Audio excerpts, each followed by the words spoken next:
చీకట్ల సీతుల్లా బతుకుతున్నాం ఈ చిన్న గుడిసెలలో. కంటోలు బియ్యమే తింటూ ఉన్నాం మన ఏళ్ళలేదోరయ్యా. కష్టాల్లో తోడున్న అందరికీ నా ఒళ్ళని కనిపిస్తలేనమ్మ కొందరికి కష్టాల్లో నేనున్నని. నా ఒళ్ళు నీ ఒళ్ళు ఏమున్నది అన్ని కాగితాల బంధాలు అవి. కాగితాలే జీవితాలనుకొని అయినోళ్ళనే వదులుకుంటారయ్యా. బాగుంటే 10 మంది వస్తారయ్యో చుట్టాలై మన ఇంటికి.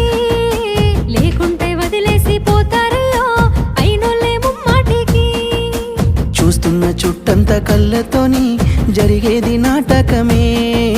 నా ఒళ్ళు మా ఒళ్ళు అనిపించేది చేత చెల్లేటి కాగితమే.